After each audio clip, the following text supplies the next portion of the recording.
pitong sniper na nagngangalang Yuan, ang nakapwesto sa mataas na bahagi ng isang gusali.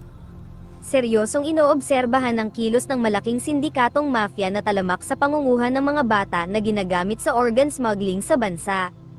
Sa hudyat ng mga kasamahan sa ibaba, ay sinimulan na niyang idispatcha isa-isa ang mga tauhan na nagbabantay sa may labas. Naging umaatikabo ang mga sumunod na tagpo, bawat pagkilos ay naging organisado para matiyak ang kaligtasan ng mga bihag. Buong puwersang nakipagbakbakan ng grupo ng nasabing sindikato, kaya ang operasyon na inilunsad para iligtas ang mga banihag ay hindi naging ganoon kabilis. Kinailangan nilang tapusin ang lahat ng mga ito, na makikitang walang balak magsisuko kahit paunti-unti na silang nauubos sa pangunguna ni Yuan. Bawat palapag ng gusaling ginawang hideout ay may nag-aabang na mga armadong kalaban. Hindi nagtagal dahil sa epektibong opensibang pangmilitar ay matagumpay na nilang nasawata ang mga tauhan ng sindikato na nasa lugar. Subalit umusbong ang panibagong suliranin, dahil nang inaakala nila na maililigtas na nila ang mga bihag ng walang problema, dito pa lang nila malalaman na ang palapag kung nasaan ang mga ito ay may nakatanim na mga bomba. Dahil wala nang nalalabing oras ay sinubukan agad nilang i-defuse ang mga pampasabog. Ngunit sa kamalas-malasan, sila ay nabigo, natatanging siniwerte na si Yuan lang ang nakaligtas nang tumilampon siya palabas ng dahil sa impact. Makalipas ang ilang taon, siya ay makikita na lamang ngayon na nagbabantay sa isang pawn shop. Bukod sa pagtitinda ay nagre-repair na lang din siya ngayon ng mga orasan at relo. Mapag-aalaman na siya ay natanggal sa serbisyo at sa kanya ibinuntong ang sisi sa mga nangyari dahil sa pag-aakala na iniwan niya ang mga kasamahan at ang mga bihag. Nang sinusubukan ng dalawang siga na ito na kuhanin ang lahat ng kanyang mga kinitang pera ay dumating ang paslit na nagngangalang Xiao. Ito ay anak ng kanyang kapitbahay na may-ari rin ng inuupahang pwesto. Nang maging ang paslit ay tila nais pagbuhatan ng dalawang siga ay hindi na nagpigil si Yuan at makikita na lang na tatalsik kaagad sila palabas. Dahil mag-isa na lamang siya sa buhay, matapos iwan at itakwil lahat ng kamag-anak ay si Xiao na ang lagi niyang nakakasama dahil sa madalas na pagbisita at sa pahintulot na rin ng nanay at may-ari ng inuupahang pwesto na si Jing. Kinaumagahan, napukaw ang atensyon nila at agad na napalabas ng marinig ang kaguluhan sa may gitna ng kalsada. Sa unang tingin ay tila ba may mag-asawang nag-aaway at kinukuha ng tatay ang sanggol na kanilang anak. Tila ba may nais sabihin ang nanay pero ni isa sa mga nakikiosyoso ay wala ritong nakikinig. Nang lumapit si Xiao, malalaman na hindi pala ito asawa ng babae bagkus ay mga kawatan sila na nais dukutin ang nasabing anak. Kaagad silang nagtakbuhan kasama ang sanggol, hindi nagpatumpik-tumpik si Yuan at maagap silang hinabol, mabilis silang pinigilan na makasakay ng sasakyan sa pagtangkang pag-alis. Inupakan niya ng buong todo ang tatlong kawatan na gustong tumangay sa paslit. Nagamit niya ng mainam ang kanyang mga karanasan sa pagiging dating sundalo laban sa kanila. Matagumpay niyang napabagsak sila kaagad. Pero gayunpaman ay wala silang balak na sumuko at pilit pa rin nilang gustong maagaw muli ang bata. Hindi nagtagal ay nagsitakas rin naman agad ang mga ito nang tila mapagtanto na hindi nila talaga siya makakayang talunin. Lubos na nagpasalamat ang nanay sa ginawa niyang pagtulong. Ang mga nangyari ay nagbigay sa kanya ng ideya na muli na namang nauuso ang pangunguha ng mga bata, tulad ng nangyari noong nakaraang mga taon. Kaya pinagsabihan niya si Xiao na mag-iingat palagi kapag mag-isa lamang siya. Pagsapit ng kinagabihan, ang paalalang kanyang mga sinabi sa paslit ay tila ba magkakatotoo. Dahil habang hinihintay siya nitong makabalik sa harap ng tindahan ay may isang kainahinalang kotse ang biglang huminto at kinuha siya ng isang iglap lang. Makikita na lamang agad siyang dinala ng mga ito sa misteryosong hideout ng hindi pa tukoy na isang grupo ng mafia kung saan kasama niya ang iba pang mga paslit na pauna ng nakuha ng mga ito.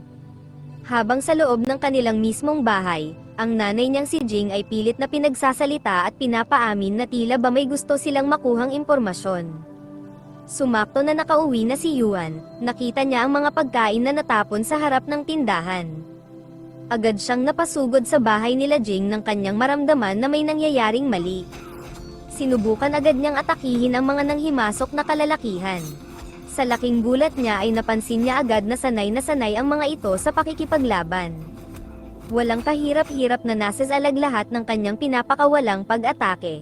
hindi na niya nagawa pa silang habulin dahil sa malubhang kalagayan ni Jing.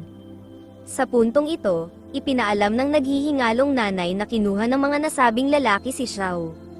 Matutuklasan na isa palang malaking grupo ng mafia ang nanggugulo sa kanila, kung saan ang lahat ay nagsimula ng dahil sa isang USB flash drive na naglalaman ng mga ebidensya sa mga masasamang gawain ng grupo na kamalas-malasan na nailagay ng isang police detective sa kanyang bag noong nagkaroon ng kaguluhan sa pagitan ng mga nasabing mafia at operatiba sa pinagtatrabauhang bar. Para mailigtas si Xiao, agad niyang tinignan ang laman ng nasabing drive. Nagmamadali niyang tinungo ang isa sa mga kasabwat na negosyante ng mafia sa pangunguhan ng mga bata. Makikita na hindi man lang ito nangangamba na alam niya ang kabalahura ang kanilang pinaggagawa para kumita ng pera, bagkus ay nakuha pa nitong pagtawanan si Yuan. Pero agad itong tumiklop nang nagpasimulang umatake si Yuan at sinabing hindi siya natatakot kahit gaano pa kalaki ang grupo nila na kanyang babanggain. Hindi nagtagal ay napaamin niya rin ito, agad siyang kumilos at tumungo naman sa lokasyon na sinabi.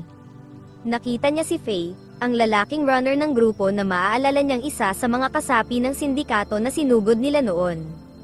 Lumalabas lang, na mapaghanggang sa ngayon ay patuloy pa rin pala sila sa pangunguhan ng mga kawawang paslit at tila mas lalo pang lumaki ang kanilang grupo. Dahil sa galit ay hindi niya ito hinintuan hanggat hindi umaamin kung saan nila dinadala ang mga bago nilang nabibihag.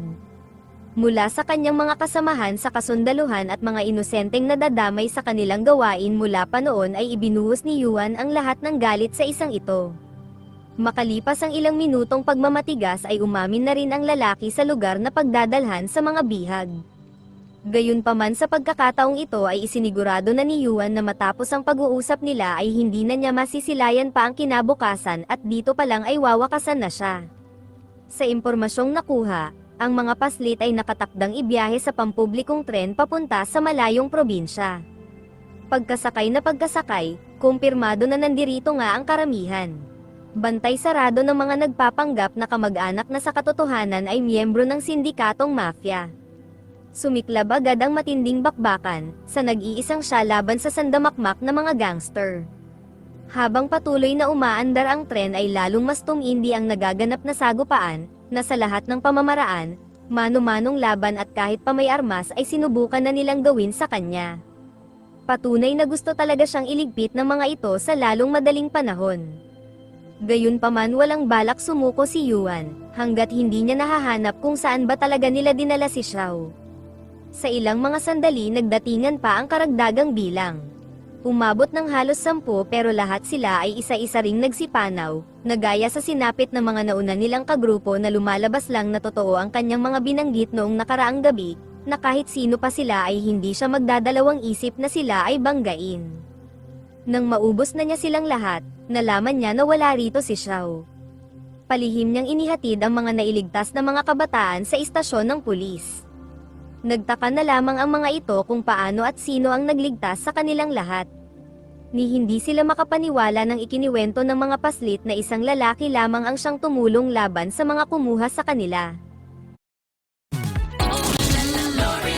Sarap saya with Chowking Laureate! Tapos matiyak ang kaligtasan ng mga ito, hindi tumigil si Yuan sa paghahanap kay Xiao at muli siyang nagpatuloy. Mapag-aalaman na lang na ang mga kinauukulan ay may ideya na sa grupo ng sindikatong mafia na silang pasimuno sa pangunguhan ng mga bata, pero dahil wala silang ebidensya ay hindi sila makagawa ng anumang hakbang para hulihin agad sila. Ito ang dahilan kung bakit mas pinili ni Yuan na trabauhin ng solo ang paghahanap kay Xiao kaysa sa umasa sa mabagal na pagkilos ng mga otoridad. Ngayon ay naaktuhan naman niya ang mga paslit na ginagamit sa panlilimos. Sa ilang segundo ng pagmamasid ay tila nakatunog ang mafia at kaagad na kinuha ang mga ito paalis. Kaila sa kanilang kaalaman ay magagawa agad silang masundan ni Yuan. Sa pagbabaka sakaling nandirito sa lugar na ito si Xiao ay muli siyang sumabak sa pakikipagsagupa sa kanilang lahat ng mga nagbabantay. Tila kahit sila ay hindi makapaniwala na ang nag-iisang tulad niya ay may lakas ng loob na sila ay kalabanin. Ang leader ng mga mafia na siyang namiminuno sa kanila magmula pa ng unang mga taon ng kanilang operasyon na nagngangalang Don Z, ay ipinag-utos na iligpit kaagad siya. Bagamat buong magdamag na siyang walang pahinga at nakakaramdam na rin ng pagkapagod, ay alam niya na hindi dapat siya tumigil dahil naghihintay si Xiao sa kanyang pagdating. Hindi nagtagal, sa kanyang pagpapatuloy, muli niyang nadatnan ang tauhan na silang nanguna sa panghihimasok sa bahay nila Jing. Sinalubong siya ng mga ito ng isang rumaragasang sabay-sabay na pag-atake. Nang marinig niya na nandirito nga talaga si Xiao ay mas lalo niya pang pinag-igihan ang pagtapos sa mga maraming bilang ng kalaban. Pilit niyang sinusubukan na madaliin ang pagligpit sa mga ito, pero mukhang malabo na matapos niya agad ang laban dahil patuloy lang sa pagdating ang karagdagang resback ng mga gangster na tauhan ng mafia. Nang dumating sa tagpo na naubos na sana niya ang maraming bilang ng mga kalaban ay pinigilan naman siya ngayon ng isa sa mga hitman ng grupo na nakasagupan na niya noong mga nakaraang gabi. Dito na tuluyang nahirapan ng todo si Yuan. Makailang beses man niya itong mapabagsak ay tila hindi man lang iniinda dahil sa paggamit ng gamot, ngayon ay siya naman ang sunod-sunod na nakakatanggap ng direktang atake. Dinaan niya sa tiyaga ang pagharap rito hanggang sa mahanap niya ang kahinaan ng mahigpit na katunggali. Wala na siyang sinayang na pagkakataon at agad niya itong tinapos, hindi nagtagal ay maagap niya rin na pinigilan ng isang tumatakas na tauhan. Ang mensahero ng grupo na nagngangalang Lee, ay sinabi na wala na rito ang hinahanap niyang bata. Sa ilang saglit ay tumawag mismo ang leader, nagpahatid ng mensaheng pananakot, nagbanta na magbabayad siya ng malaki sa ginagawa niyang pagkalaban sa kanila. Subalit hindi nasindak si Yuan, muli siyang nagpatuloy sa paghagilap. Kalaunan sa tulong ng nakuhang impormasyon, narating na niya ang mansyon ng pagmamay-ari ng sindikato. Lahat ng tauhan ay nagtipon-tipon na tila inaasahan na ang kanyang pagdating. Sa isang hudyat nagsimula agad ang rumaragasang bakbakan. Sa malaking hukbo ng mafia laban sa kanya, tila handa na si Yuan sa ganitong pagkakataon noong una pa lang na kinuha nila si Xiao. Kung gusto niya itong mailigtas ay kinakailangan niyang ubusin silang lahat. Ramdam niya na nasa malapit lang si Xiao, ito ang kanyang pinanghuhugutan ng lakas na magpatuloy at hindi sumuko. Bagamat nagagawa niyang maubos paunti-unti ang mga kalaban ay hindi maiiwasan na siya ay magtamo ng sunod-sunod na tama. Habang nagaganap ang mga ito ay makikita na nasa taas nga lang talaga ng mansyon ang mafia boss kasama si Xiao na kanilang hawak. Sa pagtagal ng laban, nagawa niyang talunin ang karamihan sa kanilang mga tauhan. Subalit patuloy lang na nadaragdagan ang bilang ng mga ito, ni hindi inasahan ni Yuan na sa paglipas lang ng ilang taon ay lumaki ng ganitong sobra ang sindikato na minsan na niyang nakasagupa. Hindi napapayag pa si Yuan na sa pagkakataong ito ay mawalan muli ng taong importante sa kanyang buhay. Bigay todo niyang ibinuhos lahat ang makakaya sa pagharap sa kanilang lahat. Ngayon na naubos na niya silang lahat, agad siyang nagtungo sa itaas na bahagi ng mansyon.